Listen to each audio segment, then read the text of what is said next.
In the heart of the great Southwest, between Arizona and Texas, and bordering on the Republic of Mexico, lies the Sunshine State in this land of ours, the state of New Mexico. One of the largest, yet one of the least populated of all of our states, New Mexico was admitted to the Union as recently as 1912.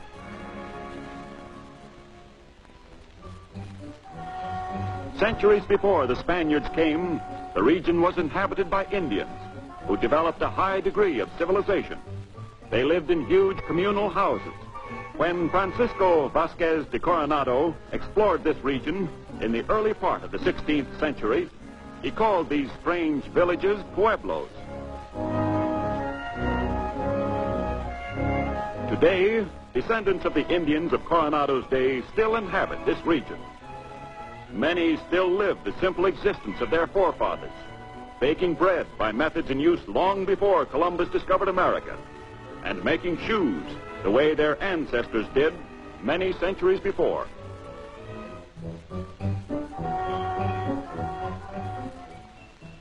One of the most colorful periods in New Mexico's history is associated with the westward expansion of our nation. Here at Taos lived Kit Carson, famous scout and Indian fighter. And here, near the ruins of old Fort Sumner, is a marker to the remains of Billy the Kid, one of the most notorious outlaws the West has ever known.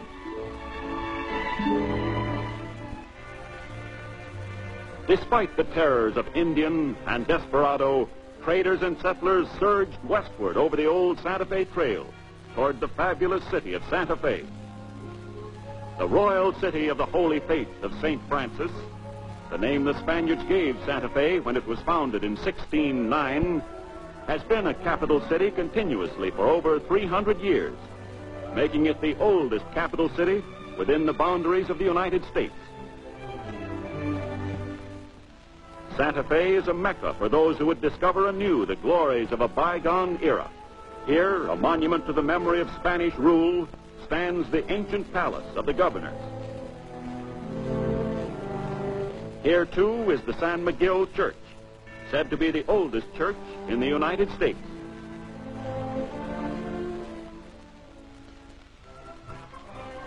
Approximately 50 miles to the southwest of Santa Fe is Albuquerque, New Mexico's largest city. Modern and progressive, the principal commercial and industrial center in the state, Albuquerque nonetheless retains much of the color and charm of the early Spanish period of its existence. Old Albuquerque was established by the Spanish after their conquest of the province of Nuevo Mexico in the 16th century. Here is the old town plaza, once the center of community life and the scene of many historical events.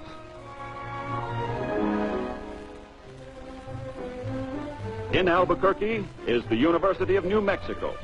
The university's Department of Archaeology has gained an international reputation for its excavations of Indian ruins.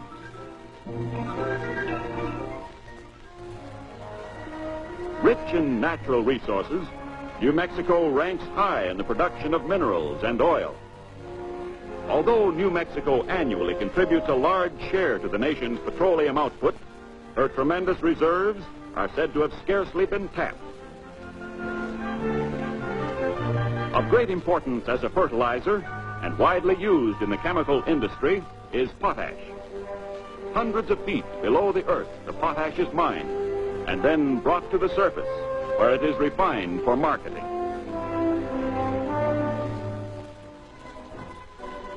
Another of the state's important resources is copper. From this great open pit mine, largest in the world, the ore is loaded into railroad cars, reduction plants.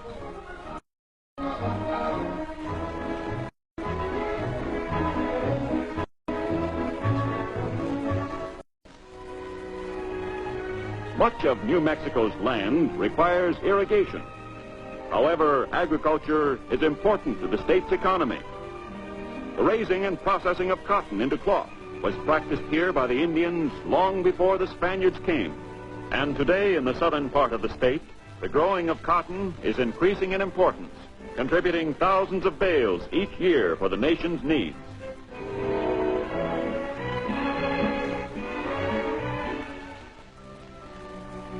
Since Coronado brought the first horses and sheep into the territory, the raising of livestock has been one of New Mexico's most important industries. At one time, sheep dominated the state's agricultural life, feeding, clothing, and helping support her people. Today, cattle are perhaps of equal importance. The cattle roundup is a familiar sight in the great Southwest. Cowboys driving the cattle to shipping points along the railroad. And along the way, a man's got to eat. The grub is plenty good, too, eh, partner?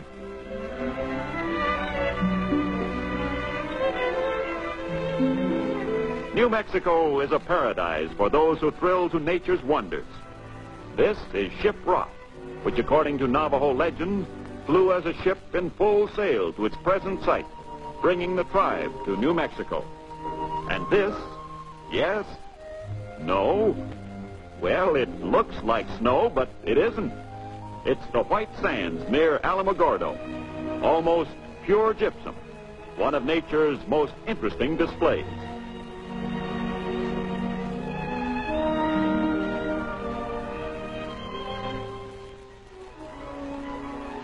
Few of nature's wonders can compare with the incredible beauty and grandeur of the Carlsbad Caverns. These are perhaps the largest and most beautiful caverns known to man. Carved from limestone rock by the action of water over an estimated 60 million years are great domes and palaces, seemingly limitless caverns adorned with stalactites and stalagmites, fantastically beautiful examples of nature's handiwork.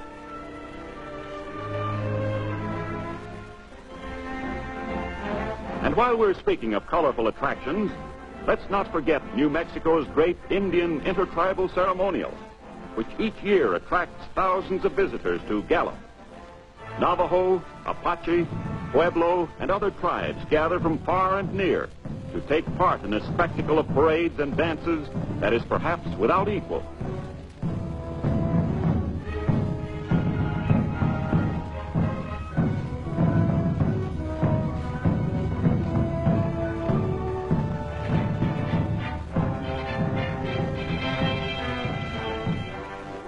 Today, the heavy wagons no longer roll over the old Santa Fe Trail into this land of pleasant contrast.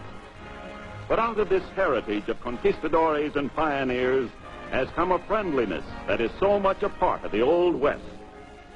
One of the many reasons why New Mexico is indeed one of the most enchanting states in this land of ours.